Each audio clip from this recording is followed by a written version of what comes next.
Hi everyone, welcome to this sixth part of the derivatives chapter. तो आज हम बात करने वाले हैं पुट ऑप्शन के बारे में, which is exactly opposite of the call option. Call कहता है कि ऊपर जाएगा तो फायदा, नीचे जाएगा तो limited loss. Put option exactly opposite है, कहता है कि नीचे जाएगा तो अनलिमिटेड गेन और ऊपर जाएगा तो लैप्स, एक लिमिटेड लॉस। तो इस सिमिलर लाइंस पे पुट ऑप्शन है। No need to over explain here कि क्या चीज़ होता है, कैसे होता है। पे ऑफ, प्रॉफिट, सब कुछ सेम कैलकुलेशन, जस्ट अप की जगह डाउन है एंड डाउन की जगह अप है। So you can just see this things. एक पुट बायर और एक पुट सेलर में वही डिफरेंस होता है जो एक कॉल बायर और कॉल सेलर के बीच में डिफरेंस होता है। कॉल और पुट में डिफरेंस क्या होता है? कॉल में हम अप साइड के लिए बेट करते हैं, पुट में हम डाउन साइड के लिए बेट करते हैं। इसका पे ऑफ क्या होता है? एस टी माइनस एक्स, और इसका होता है एक्स माइनस एस टी। एक ऑप्शन बायर और ऑप्शन सेलर में क्या डिफरेंस होता है?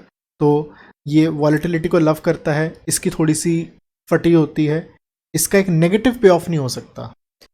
इसको सिर्फ जाने को एक छोटा सा प्रीमियम होता है, आने को अनलिमिटेड चीज़ होती है।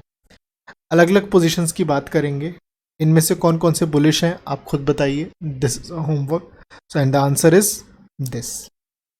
Out of the bullish position which one will you recommend? मैं बुलिश हूं लेकिन वॉलेटाइल नहीं लगता कि मार्केट ज़्यादा वॉलेटाइल होगी, तो उस केस में पुट सेल करनी चाहिए। मैं बुलिश हूँ लेकिन वॉलेटिलिटी के बारे में कुछ नहीं पता, तो सीधा फ्यूचर बाय करो। बुलिश हूँ और लगता है मार्केट बहुत वॉलेटाइल होगी, तो उस केस में कॉल बाय करनी चाहिए। ठीक है।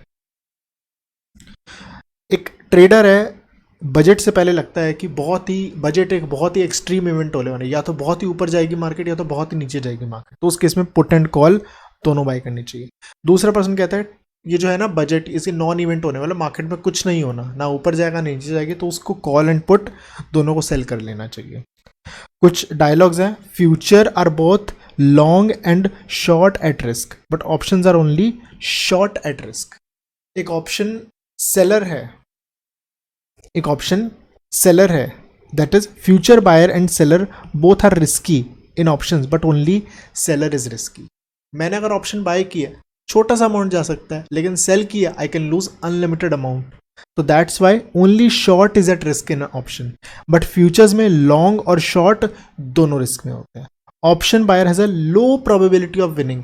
ऑप्शन बायर की प्रोबेबिलिटी बहुत कम होती है एक बहुत बड़ा अमाउंट जीतने की, और एक ऑप्शन सेलर की बहुत हाई प्रोबेबिलिटी होती है एक छोटा सा अमाउंट जीतने की। ठीक है ना। टाइप्स ऑफ ओपिनियन ऑप्शन, एक होता है यूरोपियन ऑप्शन, एक होता है अमेरिकन ऑप्शन। यूरोपियन ऑप्शन वो ऑप्शन होता है जो कि पर्टिकुलर डेट पे एक्सरसाइज होता है, जैसे कि हमारे इंडिया में होता है। अमेरिकन ऑप्शन वो होता है जो कभी भी एक्सपायरी से पहले भी आप एक्सरसाइज कर सकते हो, जो कि इंडिया में एक टाइम पे होता था बिफोर 2006-2005। दस American option offer greater flexibility. American option अच्छी चीज़ है और अच्छी चीज़ का पैसा भी ज़्यादा होता है। ठीक है ना। तो अमेरिकन ऑप्शन अच्छी चीज़ है। अमेरिकन ऑप्शन का प्राइस कभी भी कम तो नहीं होगा ना यूरोपियन से, तो ये ध्यान रखना है, कम तो नहीं होगा, इक्वल हो सकता है, ग्रेटर हो सकता है, बट कम बिल्कुल भी नहीं हो सकता इन एनी सर्कमस्टेंस। अगर मैं टेक्स्ट बुक डेफिनेशन से जाऊं, कॉल ऑप्शन का मतलब होता है राइट टू बाय, और सी माइनस होता है अगर सामने वाले के पास हक है खरीदने का तो आपकी ऑब्लिगेशन है बेचने का, that is obligation to sell. P plus होता है मेरा हक है शेयर को बेचने का, तो सामने वाले पर्सन की ऑब्लिगेशन है शेयर को खरीदने का, that is the bookish interpretation. Forward commitment versus contingent claim. Forward commitment मतलब जैसे कि फ्यूचर्स हो गया, स्वैप्स हो गया, फॉरवर्ड्स हो गए, और अभी हमने इसमें क्या है, जिसमें ऑप्शन बाइंग होती है उसके पास कमिटमेंट नहीं होती। फायदे में हुआ तो एक्सरसाइज कर लेंगे, नहीं फायदे में हो तो कोई बात नहीं, लॉटरी के टिकट के पैसे गए हैं बस।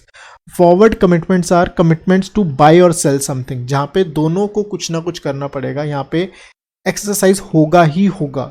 डोंट हैव अ लैप्स, इसमें ये नहीं कि एक का लैप्स हो गया।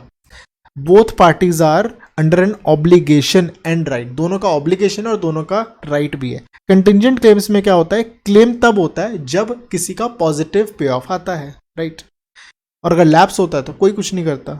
इन case of forward commitment we have zero value to begin with, यहाँ पे हम जीरो से स्टार्ट होते हैं ताकि नो आर्बिट्राज हो, और इवेंचुअली जैसे जैसे प्राइस ऊपर नीचे जाता है वैसे एक वैल्यू पॉजिटिव या नेगेटिव आती है for the long and short. ठीक है ना। लेकिन ऑप्शंस के केस में, ऑप्शन में जो प्रीमियम पे कर रहे हो उस ऑप्शन के प्राइस को ही प्रीमियम कहते हैं। प्लीज रिमेंबर दैट प्राइस और वैल्यू में क्या डिफरेंस होता है। फ्यूचर में प्राइस वो होता है जिस रेट पे आप एंटर हो रहे हो, और वैल्यू क्या होता है, कितना आप एक्सचेंज कर रहे हो, कितना आप जीते हो या कितना आप हारे हो। ऑप्शन के केस में price and value are the same thing. In case of contingent में price and value are same, it's the option premium. ठीक है, फॉरवर्ड कमिटमेंट में पे ऑफ और प्रॉफिट सेम है, जितना ऊपर जाएगा उतना पे ऑफ, उतना ही प्राइस, उतना ही प्रॉफिट, उतना ही पे ऑफ। लेकिन ऑप्शन के केस में क्या होता है, that is a little different. एक होता है सिंथेटिक लॉन्ग फॉरवर्ड।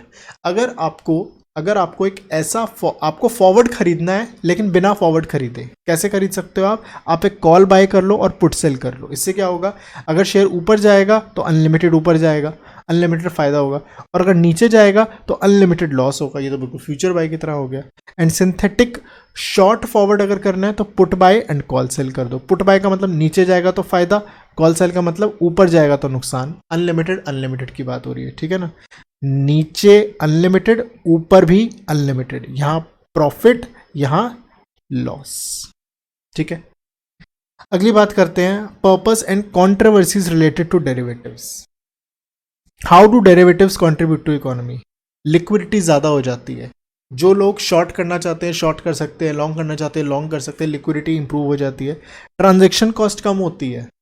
अगर आप जाके 5 लाख रुपीज़ के रिलायंस के शेयर्स बाय करेंगे, कितनी ट्रांजैक्शन कॉस्ट लगती है, और अगर आप ऑप्शन बाय करेंगे ट्रांजैक्शन कॉस्ट आपकी बहुत कम लगती है। As a result trading is easier in derivatives. जैसे ही न्यू इन्फॉर्मेशन आती है क्विकली उसके अंदर प्राइस इन हो जाती है। ठीक है, जिससे क्या होता है, मार्केट मोर इंफॉर्मेशनली एफिशिएंट हो जाता है और प्राइस डिस्कवरी ईजी हो जाती है। सो trading in derivatives easy and frictionless that any arbitrage opportunity can be taken care of, right. Lower capital requirement, आप कम पैसे से भी यहां ट्रेडिंग कर सकते हो। Easy to go short in derivative, आप शॉर्ट भी इजीली कर सकते हो। Risk management, that is transfer of risk from hedgers to speculators हो सकता है। क्या कॉन्ट्रोवर्सीज है रिलेटेड टू डेरिवेटिव मार्केट। कुछ लोग हैं जो कहते हैं अरे डेरिवेटिव बेकार चीज़ है, तो हम उनकी सुन रहे हैं। एलिगेशंस अगेंस्ट डेरिवेटिव, अरे आपको पता है डिफॉल्ट में बहुत ज़्यादा लेवरेज हो जाती है, जिससे क्या होता है, डिफॉल्ट हो जाते हैं, जिससे कि पूरी की पूरी जो इकोनॉमी है उसमें क्या होता है, डिस्टेबलाइजेशन हो जाती है। ठीक है, इसका डिफेंस क्या है, अरे भाई तो रूल्स लाओ ना, जो डिफॉल्ट करते हैं उनके लिए रूल्स लाओ, मार्जिन रिक्वायरमेंट लाओ कि मिनिमम इतना पैसा रखना पड़ेगा क्लियरिंग हाउस के पास, तो डिफॉल्ट होने के चांसेस कम होंगे, कुछ ना कुछ तो मार्जिन होगा ना। एमटीएम टाइटन रखो, किसी का थोड़ा सा लॉस है उससे जल्दी पैसे मंगवाओ, मेंटेनेंस मार्जिन को थोड़ा इंप्रूव करो, do all this things. Derivatives are linked to gambling, अरे डेरिवेटिव्स तो जुआ है, मतलब ऑल्दो स्टॉक मार्केट के बारे में भी ऐसे ही बोलते हैं कि स्टॉक मार्केट तो जुआ है, बट डेरिवेटिव अरे ये तो बहुत गैम्बल है कि तुम बेटिंग कर रहे हो, अपसाइड बेटिंग, डाउनसाइड बेटिंग। अरे भाई तो इसके लिए रिस्क मैनेजमेंट भी तो हो सकता है, हेजिंग के लिए भी तो हो सकता है, एक एयरलाइन भी तो यूज़ कर सकती है, एक फार्मा भी तो यूज़ कर सकता है अपने आप को प्रोटेक्ट करने के लिए, हेज करने के लिए। ये तो वही बात होगी ना कि कोई चीज़ गलत है, एक नाइफ को थोड़ी ब्लेम करोगे कि नाइफ से तो खून भी हो सकता है। अरे भाई नाइफ का सही यूज़ करना सीखो। डेरिवेटिव्स और कॉम्प्लेक्स, अरे डेरिवेटिव बहुत बहुत कॉम्प्लेक्स है, ये ना छोटे छोटे इन्वेस्टर्स के हैंड बर्न हो जाते हैं, ये तो समझ में, अरे भाई तो सीखो और करो ना, ज़बरदस्ती थोड़ी की है कि पढ़ना है, एजुकेट करो, ट्रांसपेरेंसी रखो। ठीक है ना। Derivatives are responsible for south east Asian credit crisis. ये देखो ये तो फ्रॉड वगैरह हुए थे। अच्छा तो मतलब डेरिवेटिव नहीं होगा तो फ्रॉड नहीं होंगी दुनिया में, क्या क्या गलत चीज़ें नहीं होंगी, ये मतलब ये सब चीज़ें नहीं होंगी। क्राइसिस डेरिवेटिव्स के नहीं थे तब भी होती थी, होते हैं तब भी होते हैं, इसका मतलब ये नहीं है। Don't blame the gun, blame the shooter. With that, I think we should end this thing, and from next video onwards, we'll start with some additional points and arbitrage. Thank you. Bye bye.